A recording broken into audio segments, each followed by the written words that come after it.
cônjuge venha. Amém? Marcos 10, 46.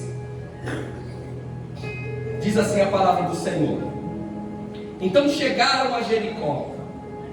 Quando Jesus e os seus discípulos, juntamente com uma grande multidão, estavam saindo da cidade, o filho de Timeu, Bartimeu, que era cego, estava sentado à beira do caminho pedindo esmolas. Quando ouviu que era Jesus de Nazaré, começou a gritar: Jesus, filho de Davi, tem misericórdia de mim. Muitos o repreendiam para que ficasse quieto, mas ele gritava ainda mais: filho de Davi, tem misericórdia de mim. Jesus parou e disse: chamem-no.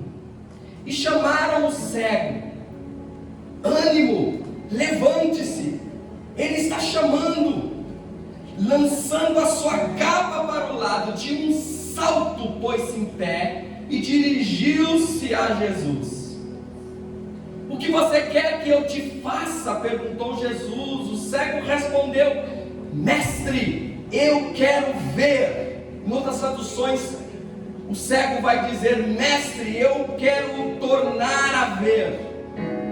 Versículo 52: vá, disse Jesus, a sua fé o curou. Imediatamente, quando foi? Imediatamente ele recuperou a visão e seguiu Jesus pelo caminho. Você pode dar um glória a Deus aí? Glória a Deus! Que milagre estrondoso, amados. Um cego que torna a ver, que é restaurado, que tem a sua visão restaurada.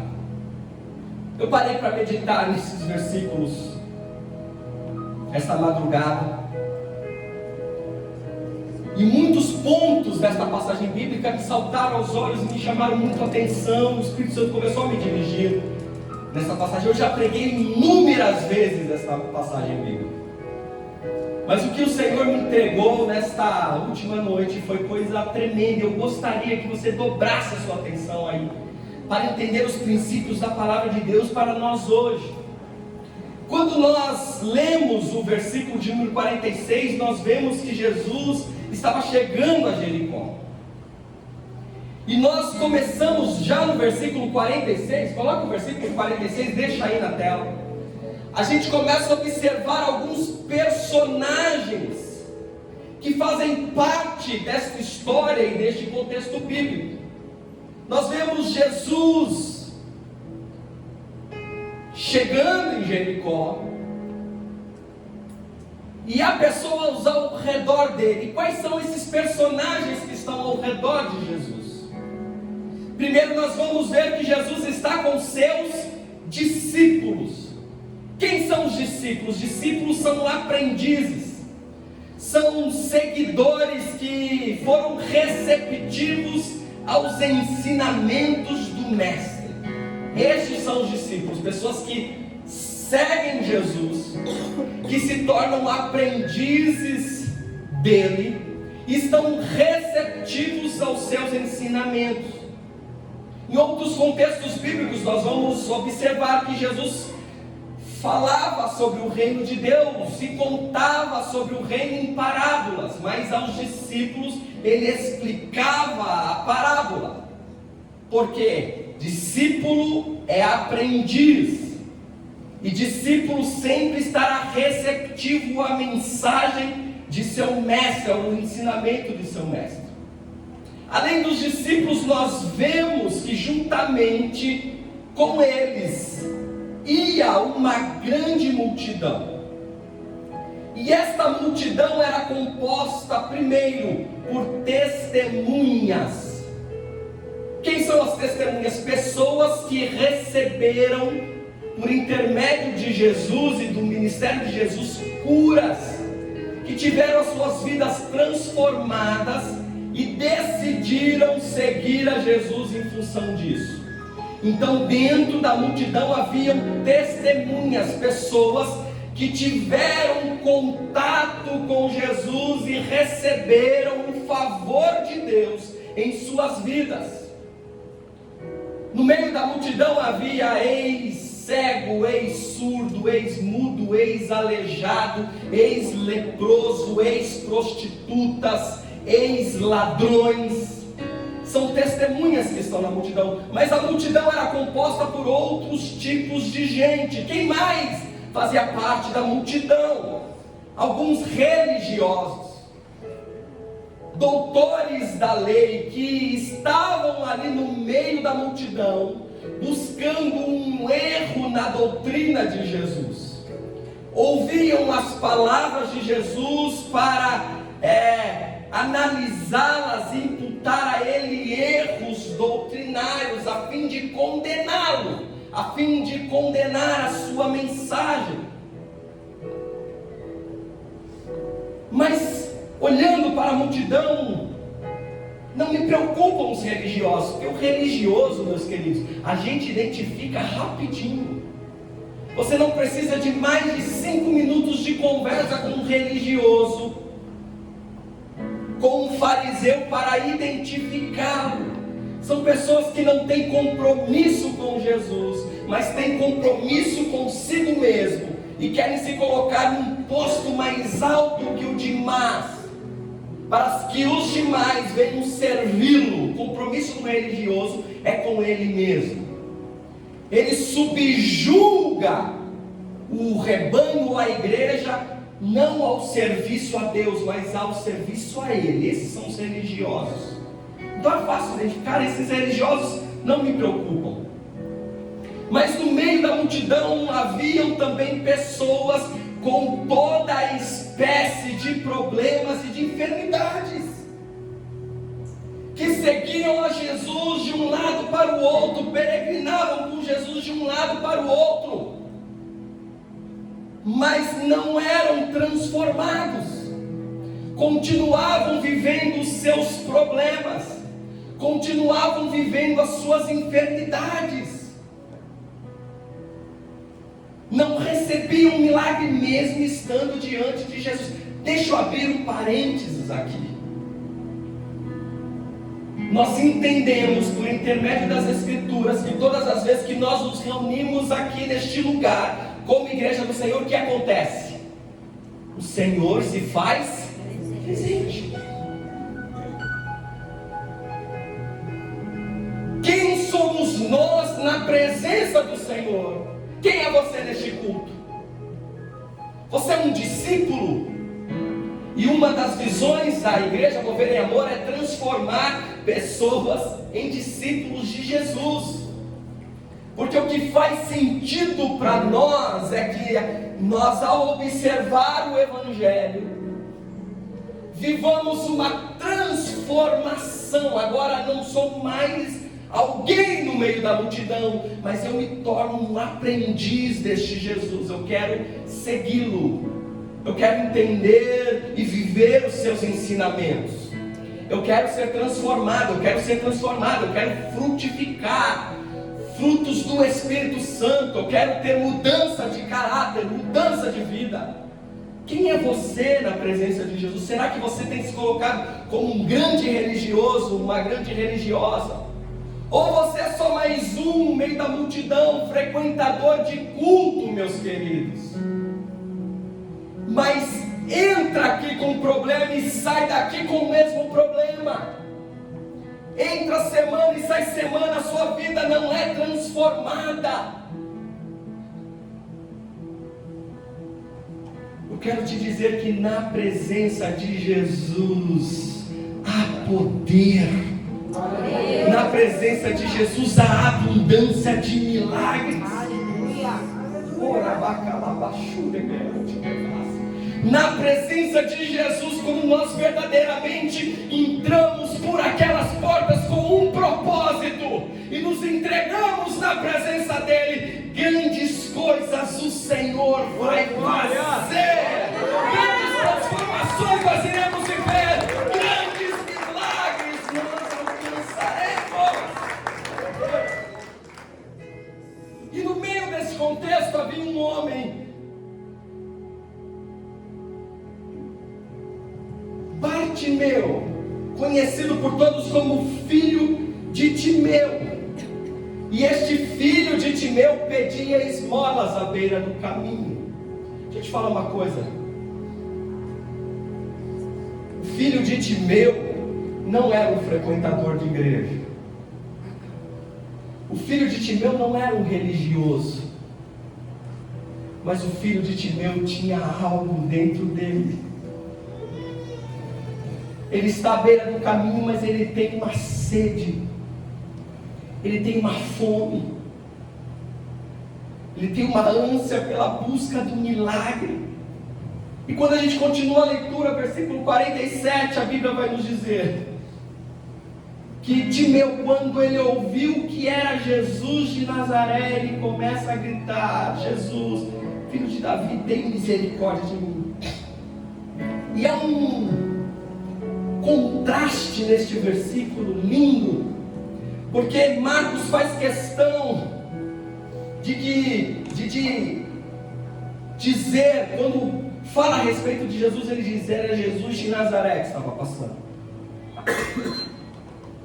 Quando ele ouviu que era Jesus de Nazaré, em outras traduções, Jesus o Nazareno, Marcos faz questão de dar um título para Jesus, que era assim que ele era conhecido. E quando a Bíblia traz essa expressão Nazareno, ou Jesus de Nazaré, está nos trazendo 3 informações. A primeira informação indica o local em que Jesus foi criado.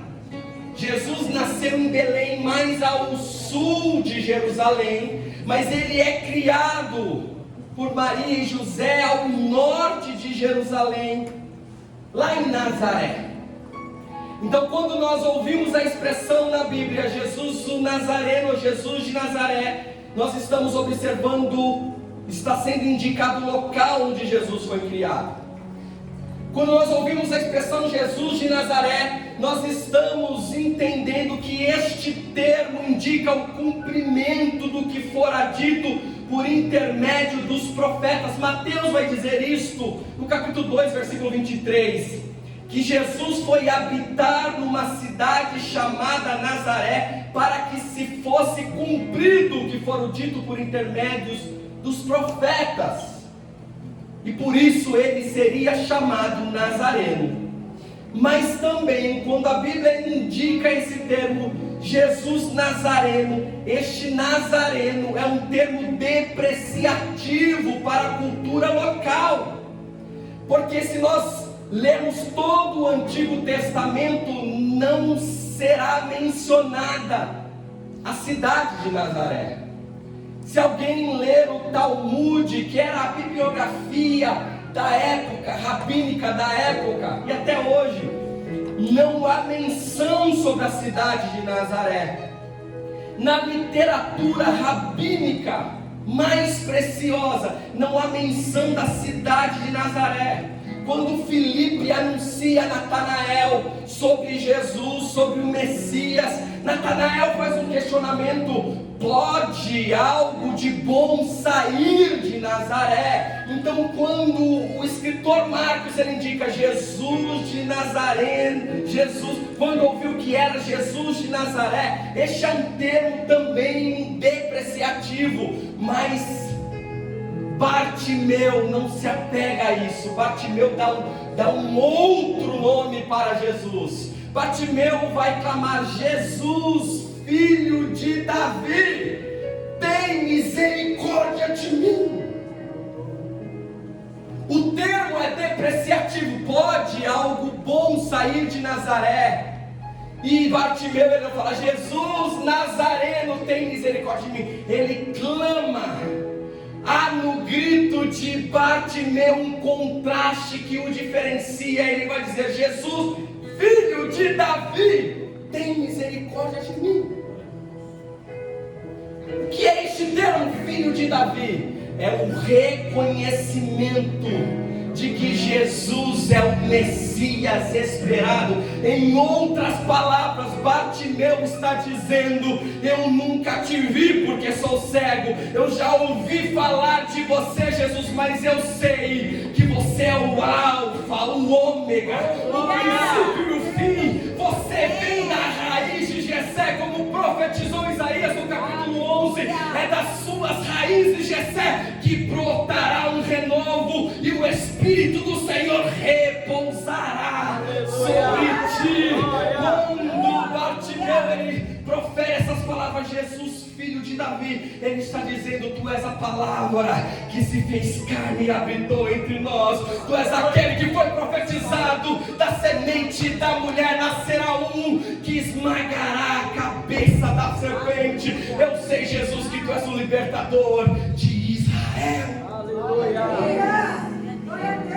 Isso é lindo, meus queridos. Talvez aqueles que estivessem no meio da multidão não receberam seus milagres, porque pensavam que Jesus era mais um profeta. Jesus é um profeta, Jesus é um curandeiro, Jesus é um milagreiro. Não tiveram discernimento, e nada melhor que um culto de Santa Ceia para nós falarmos sobre discernimento de Jesus, a pessoa de Jesus. Ele é o Messias. Ele é o Deus enviado. Ele é aquele que veio, habitou entre nós, deixou a sua glória, se fez carne, foi crucificado, mas ao terceiro dia ele ressuscitou, e ele vive para todo sempre, e está aqui no meio de nós. Ele é o mesmo ontem, hoje e será eternamente. Ele é aquele que ouve quando nós oramos. Ele é aquele que nos vê. Ele é aquele que nos consola. Jesus Cristo Nazareno, o Filho de Deus. Aquele que se entregou antes da fundação do mundo, antes de tudo existir. Jesus já havia se entregado por nós. É incrível, amados. Bartimeu, ele teve essa percepção, e não faz sentido algum estarmos aqui nesta manhã se não entendermos este princípio a respeito de Jesus. Ele é o Cristo, Jesus é o caminho, a verdade e a vida. Ninguém pode ir ao Pai se não for por intermédio dele. E é importante que a gente leia a palavra com atenção, porque Jesus não fala: eu sou um caminho. Ele fala: eu sou o caminho. Ele não fala: eu sou uma das verdades que você vai ouvir. Ele diz: eu sou a verdade. Eu sou a vida. Como é que eu posso chegar a Deus, pastor Héctor? E quais caminhos eu posso seguir? Jesus, ninguém chega ao Pai se não for por intermédio de mim.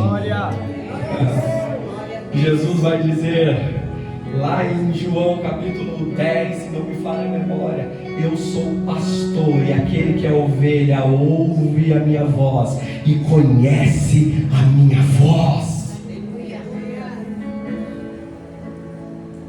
Isso é incrível na vida de um cego que está mendigando a escória da sociedade, que ninguém olha, que não tem nome, porque Bartimeu diz respeito ao filho de Timeu. Bar é prefixo, Bar é filho, Timeu, Bartimeu, filho de Timeu, um homem que não tem nome, que não tem história, mas que consegue reconhecer a divindade de Jesus Cristo. Aleluia. Vamos continuar no texto, versículo 48, a Bíblia diz que quando Bartimeu começa a clamar, quando ele começa a dizer: tem misericórdia de mim, filho de Davi, muitos o repreendiam para que ficasse quieto, mas ele gritava ainda mais: filho de Davi, tem misericórdia de mim. E aqui sabe o que eu vejo como característica, irmãos? A persistência na fé. Bartimeu não desistiu de clamar por ajuda, mesmo quando foi repreendido pela multidão. Nós queremos receber grandes coisas da parte de Deus, e isso é legítimo, porque Deus é poderosíssimo, e como eu já disse aqui, Ele tem a chave que abre qualquer porta. Quando Ele decreta, está decretado. Quando Ele resolve abençoar, não tem jeito, a palavra que sai da boca de Deus não volta para Ele vazia, mas fará o que lhe apraz, diz a palavra. Mas o que acontece? O que falta muitas vezes é a persistência na fé, esta persistência de Bartimeu. Bartimeu está com a sua capa, sentado talvez de cabeça baixa, mas está gritando: Jesus, filho de Davi, tem misericórdia de mim. Jesus, filho de Davi, tem misericórdia de mim. E as pessoas começaram a repreender: fica quieto, Bartimeu, o que está fazendo? Está assustando as pessoas, para de gritar, para de perturbar, não incomode Jesus. Mas ele continua clamando, ele continua gritando. Em Lucas 10, o próprio Jesus nos ensina a persistirmos na fé. Sabe como Jesus nos ensina? Ele nos ensina através de uma parábola, de uma viúva e de um juiz ímpio, iníquo. Jesus vai contar esta parábola dizendo que havia um juiz que não se importava com as pessoas, não se importava com o que era justo, ele pensava em si próprio. Até o dia que veio uma viúva pobre e pede para esse juiz: faça justiça por mim, senhor juiz. O juiz, por ser iníquo, por ser ímpio, não dá ouvidos para aquela mulher. Mas no dia seguinte, quem está lá de novo na porta do juiz? Seu juiz, faça justiça por mim. Passa mais um dia, quem está lá na porta do juiz? Seu juiz, faça justiça por mim, eu não vou desistir enquanto o Senhor não fazer justiça por mim. E o juiz, vendo a insistência daquela mulher e ficando aborrecido, ele diz: deixa eu resolver a causa desta mulher, porque ela me perturba. A insistência daquela mulher fez com que o juiz lhe concedesse o pedido. E aí Jesus vai dizer no versículo 6 de Lucas 10, preste atenção no que diz o juiz injusto. Olha o que Jesus vai dizer, amados: acaso Deus não fará justiça aos seus escolhidos, que clamam a Ele de dia e de noite? Continuará fazendo-os esperar? Eu digo a vocês que Ele lhes fará justiça, e depressa. Aleluia. Eu acho que você não pegou. Eu digo a vocês que Ele lhes fará justiça, e não vai demorar. Todos aqueles que clamam de dia e de noite será contemplado pelo Senhor. Jeremias 33:3, clame a mim, eu responder-te-ei e anunciar-te-ei coisas grandes e firmes que você não sabe. Quer vitória? Tem um hino antigo que dizia: vai chorando, geme e chora. Quantos conhecem esse hino? Quer vitória?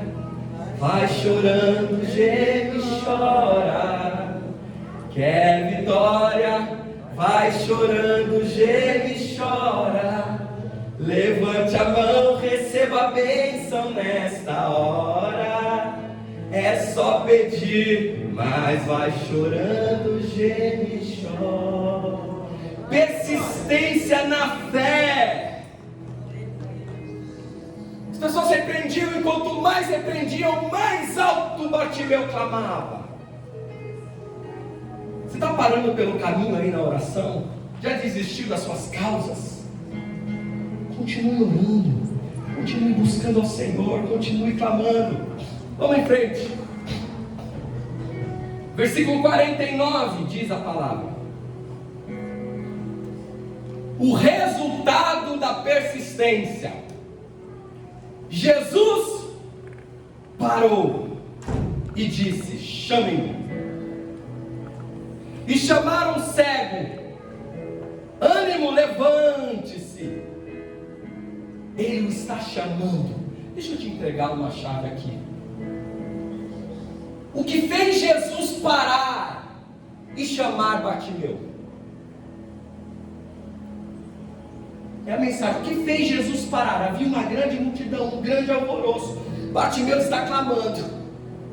Bartimeu está gritando, está pedindo misericórdia. O que fez Jesus parar e chamá-lo? Primeiro, já falamos discernimento a respeito da pessoa de Jesus.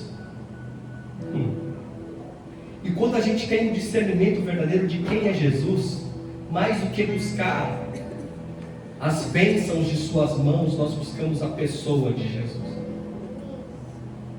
Nós erramos muitas vezes porque queremos só a bênção e não queremos compromisso com Ele. Nós não entendemos ainda. Quando eu falo nós, eu estou generalizando, irmãos, e me incluindo inclusive. Muitas vezes nós não entendemos. quando nós vamos para a oração, nós não entendemos quem é Jesus, que Ele nos chamou para um relacionamento profundo. Então o que fez Jesus parar? Primeiro, discernimento a respeito dele. Segundo, uma fé persistente. Terceiro, uma confiança inabalável na capacidade de Jesus em curá-lo. Como é que está a sua confiança? Eu já vi e já fui muitas vezes para a oração derrotado. Você já foi para a oração derrotado? Você dobra o joelho aqui, você... Jesus, tem misericórdia de mim, eu acho que isso é impossível mesmo, Senhor. Estou fazendo aqui, a gente se torna um religioso. O pastor pediu para eu orar aqui, mas não sei não, Senhor. E muitas vezes a gente não consegue nem proferir uma palavra, porque tem tantas dúvidas no nosso, rolando aqui dentro da nossa cabeça. Tem tanta insegurança, tanto medo, que a gente não consegue nem orar. E aí você sai da oração, você fala, meu, essa oração não funcionou, porque eu não me movi em fé. Quando eu olho para esse homem, quando eu olho para o filho de Timeu, eu vejo nele uma confiança inabalável na capacidade de Jesus fazer um milagre. E quarto, primeiro, o que é? Discernimento a respeito de Jesus. Segundo, persistência na fé. Não desista, continue persistindo. Quais são os seus sonhos? O que você quer viver na presença de Deus? Quais são os milagres? Persista na fé. Terceiro, confiança inabalável. Mais cedo ou mais tarde o meu milagre vai chegar. Eu vou continuar clamando e vou clamar mais alto, porque Ele vai me ouvir. Eu não sei qual era o tamanho da multidão, mas uma multidão faz barulho. Quando acaba o nosso culto aqui, os irmãos, somos em poucos aqui, conversa é uma barulheira, que se eu chamar alguém daqui, que está lá na porta, a pessoa lá não vai me ouvir. Bartimeu gritou e clamou tão alto que nenhuma multidão conseguiu fazer com que ele parasse, fazer com que ele não fosse ouvido. Persistência na fé e confiança inabalável. 3 e 4, um desejo ardente, meus queridos. Um desejo ardente. O que arde no teu coração? O que te move? Nós precisamos ter um desejo ardente. O que há em comum, por exemplo, na vida de Bartimeu, com uma mulher com fluxo de sangue que sofria de uma enfermidade há 12 anos, gastou toda a sua fortuna nos médicos, mas quando foi até Jesus e ao tocar nas vestes de Jesus, ela foi curada. O que tem em comum Bartimeu com um centurião romano que vai até Jesus pedindo um milagre para o seu servo? O que tem em comum em Bartimeu e uma mulher sírio-fenícia que tinha uma filha totalmente endemoniada e ela persiste com Jesus pedindo a cura de sua filha? Sabe o que eles têm em comum? Um desejo ardente. Eles não foram até Jesus para cumprir um protocolo. E eu peço a Deus, eu tenho pedido a Deus, já falei sobre os meus momentos de oração aqui, para que Deus derrame sobre a minha vida e sobre a sua vida um desejo ardente de estar aqui no culto, não para cumprir o protocolo, não. Você precisa vir aqui com um propósito diante de Deus, porque quando há um desejo ardente no nosso coração, não há nada que nos distraia. Não há Instagram que nos distrai aqui no momento do culto. Não há nada, não há uma criança que nos distraia, nada, porque há um desejo ardente no nosso coração. Sabe por que muitas vezes você deixa de orar? Sabe por que você se conformou com algumas situações na sua vida? Porque está faltando esse desejo ardente. Aleluia, em nome de Jesus, que o Espírito Santo venha acender em nossos corações esta chama do Espírito, amém? Amém, meus queridos? Quantos querem ser acesos? Quantos querem ter esta chama do Espírito Santo ardendo em seus corações? Aleluia, precisa ter algo queimando dentro de nós. Senão a gente vive essa vida xoxa, me perdoe a palavra e o termo usado aqui. A gente, sabe aquele sentimento de que entra segunda e sai segunda, você só está se arrastando. A Bíblia fala que nós precisamos viver novidade de vida, porque a palavra se renova, o renovo do Senhor está sobre nós. A gente começa segunda-feira aqui assim, e vai na sexta-feira, a gente só... Aleluia! Precisa voltar a arder a chama do Espírito Santo em nossos corações. Algo que nos mova na presença de Deus. Precisamos fazer propósitos com o Senhor para estar aqui, porque o nosso canto vai ser diferente, o nosso compromisso com o culto vai ser diferente, o nosso compromisso com a palavra vai ser diferente, o nosso compromisso com a oração vai ser diferente. Amém? Versículo 50, vamos em frente, tem mais dois. A palavra diz que quando ele é chamado, o que Bartimeu faz? Lançando sua capa para o lado, de um salto, pôs-se em pé e dirigiu-se até Jesus. Que capa é essa, pastor Héctor? Era o tipo de capa usada por pessoas que pediam esmolas. Era uma proteção contra o frio também, mas era uma capa que identificava o pedinte.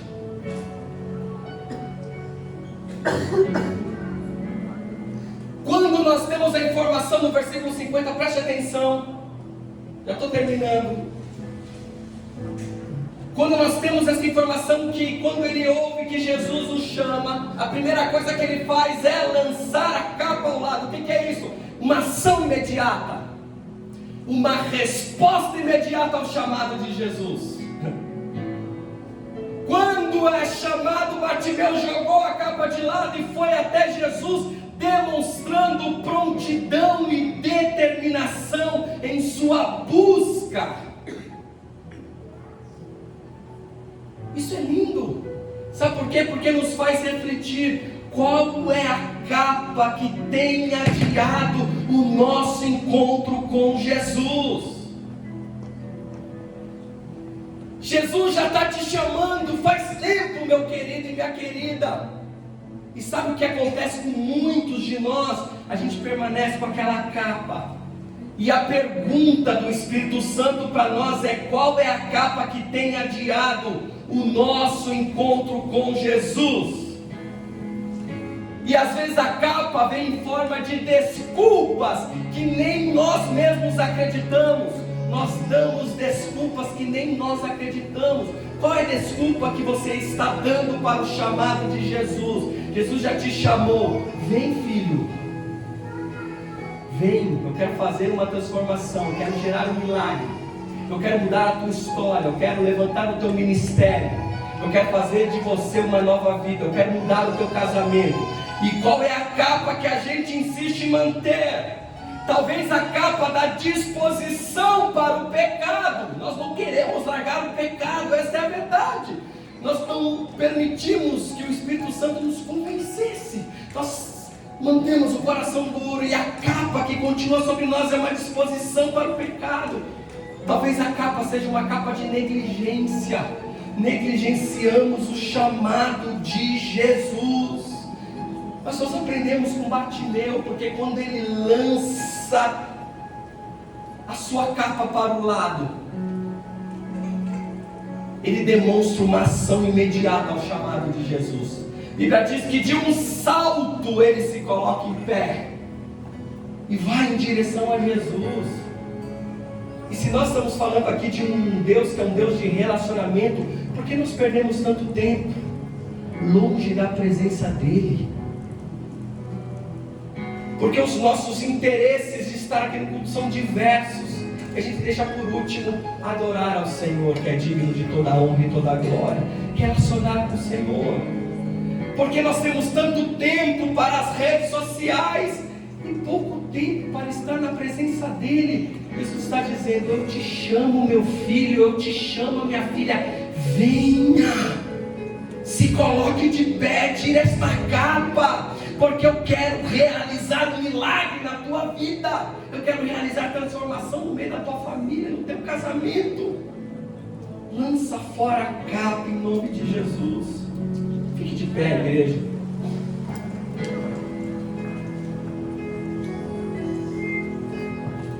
Glória. Versículo 51, já encerra. A palavra de Deus vai dizer que quando aquele homem se apresenta a ele, qual é a pergunta que Jesus faz? O que você quer que eu te faça? Se Jesus fizesse a mesma pergunta para você hoje, o que você quer que eu lhe faça? O que você responderia?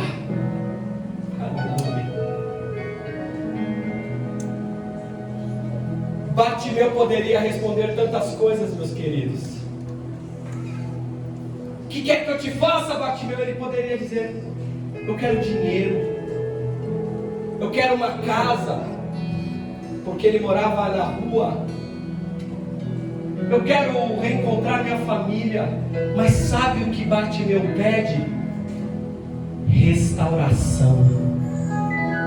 Senhor, restaura a minha visão. Feche os seus olhos e ouça o Senhor se dirigindo a você, a nós nesta manhã, fazendo a seguinte pergunta: o que queres que eu te faça? Qual é a sua resposta ao Senhor? Essa restauração, o que precisa ser restaurado? O que precisa ser restaurado? O que um dia você já teve e perdeu? Oh, Espírito Santo de Deus, nós ouvimos a tua voz como uma brisa suave nesta manhã, dirigindo-se a nós e dizendo, fazendo a seguinte pergunta: o que queres que eu te faça? Oh, aleluia. Olha ao Senhor, olha ao Senhor.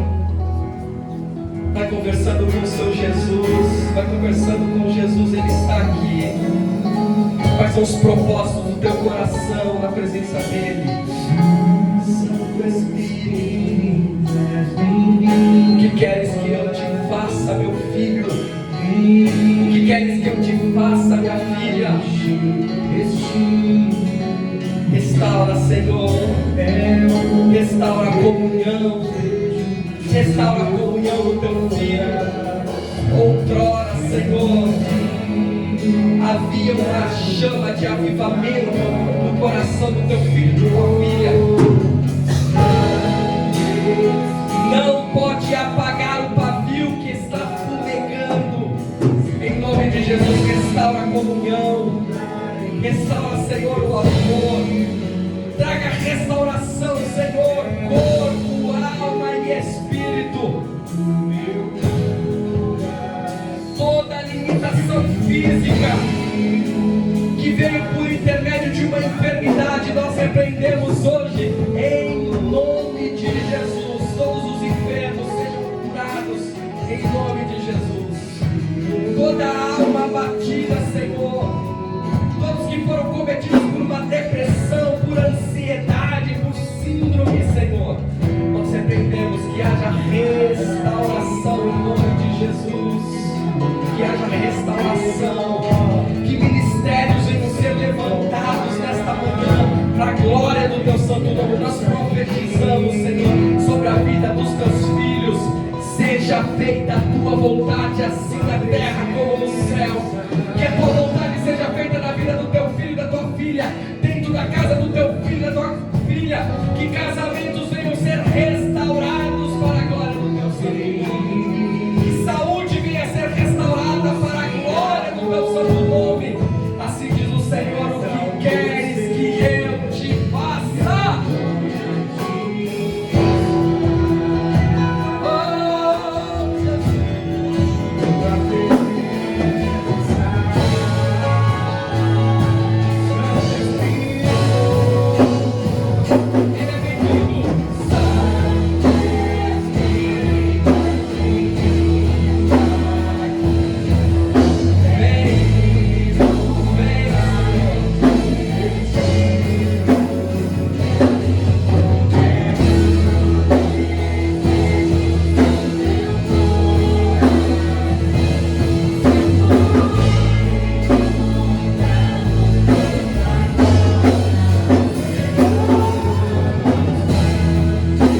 igreja, Senhor.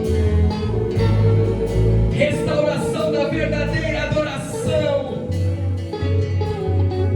Restauração, Senhor, dos cânticos espirituais em nosso meio. Restauração dos dons espirituais sendo distribuídos na tua igreja. Restauração de ministério, Senhor.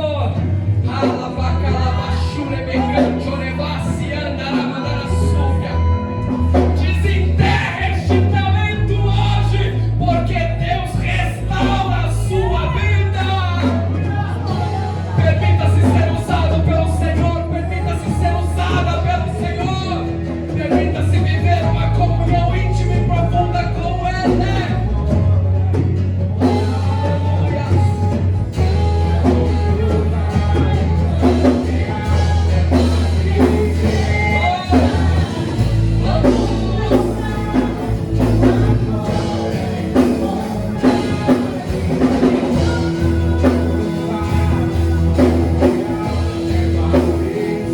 Diga isso.